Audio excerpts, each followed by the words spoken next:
Please give me some letters to read. Sir, you're holding up the line.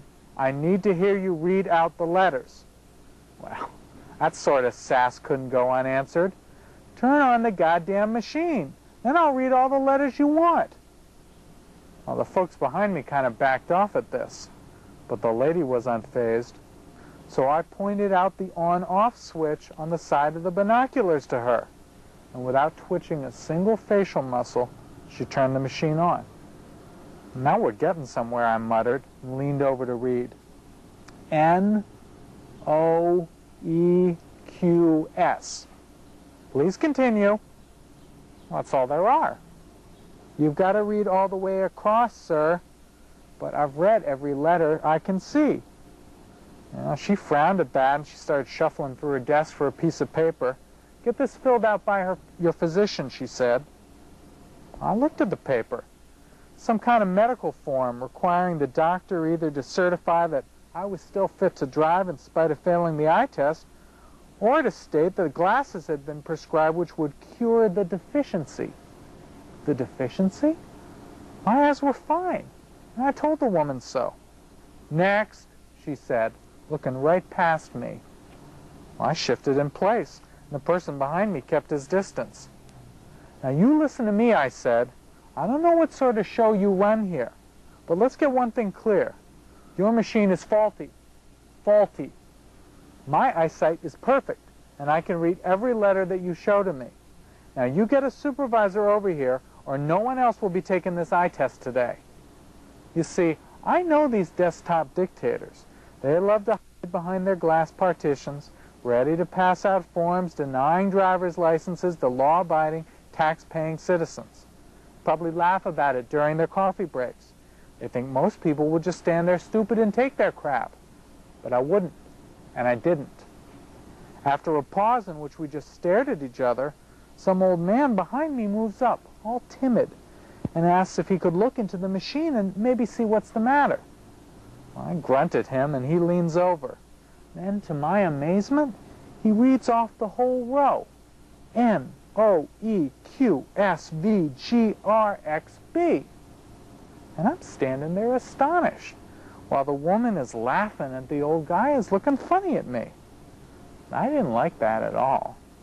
So I just started talking louder and louder until the manager came over. And then he took away the form, and he gave me my license. People will listen, you see. You just got to talk so they can't ignore you.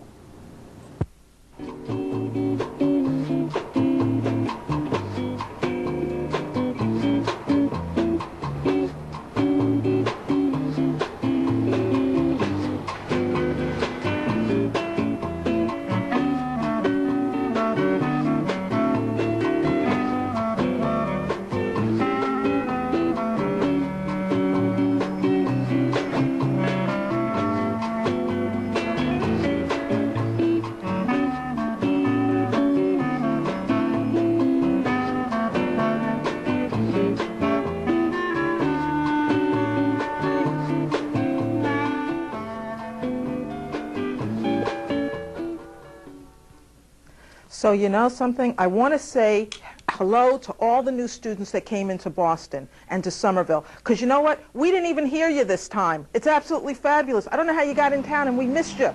Fabulous, fabulous, fabulous.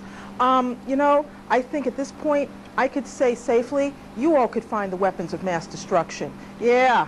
And just so you know, September 1st is usually the time of the year where there's nothing but chaos in the town. I had a friend who had to move in on September 1st. And she was so crazy because of all the, the traffic and the boxes and the moving. And she was in high angst, actually. That's what she was. And eventually she found a place to move. Yeah, she moved to Denial. Loves it, loves it. It's fabulous. She's lived there 2 years, doesn't even know there was a war going on. Just absolutely loving it. The thing about moving, though, is the space. Space is so expensive. I mean, does anyone ever feel my pain here? Right now in Boston, we have 3 categories of space. We have commercial space, we have residential space, and then we have parking space, which you don't have to pay in cash, that you pay with your soul. That's the way that goes. I don't know if any of you have ever seen Rosemary's Baby. That's my favorite movie. If not, maybe you've seen it. You know, you'll get to see it during October, during Halloween. Well, let me just tell you this. Let me give you the bottom line. Rosemary, the central figure, she gives birth to the son of Satan in Manhattan, and she only gets a 2-bedroom apartment. That is a tight, tight market. Everybody wants, you know, space, though. And just a little point, when you're reading the newspaper, if it says it's affordable, that just means it's small, people, small. Like the word quaint, like the word cozy. You know, who knows, who knows. Some people like space because they think, well, they'll live close to a good school. Personally, I don't know if living near a good school, some people like good school districts, I don't know if it's going to work for you, though. Because at this point in time, with the way the government's cutting classes and everything, I never thought I would see the day that schools cut more classes than the students did. Yeah, that's what I'm thinking there. Space is just so important. I need space because I'm an artist. I need space because I create with all my junk. I like stuff. Some people say that blood is thicker than water. I say stuff is thicker than blood. I need my space. Do you understand me?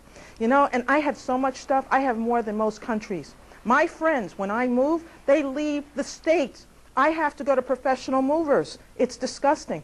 And when I go in, do you know what I have to do? I have to ask for the Noah's Ark truck. That's the special one in the back for pat racks. That's what I have to do. Then one year, I actually had some movers that were totally unsympathetic to my pack ratism, which was very painful for me. So what they did, they put a hit on me. Yeah, not a romantic sexual hit. They were putting an HBO whacked hit on me. That's what they were doing to me. And let me just close by saying this. There was an apartment I was looking at with a realtor. It was a great apartment, but I kept opening up the windows. She said, "What are you opening the windows for?" I said, "To find the rest of the space. That's what I'm looking for." After all, it was one of those, you know, quaint, cozy spaces. Yeah, that's what I got to say about space.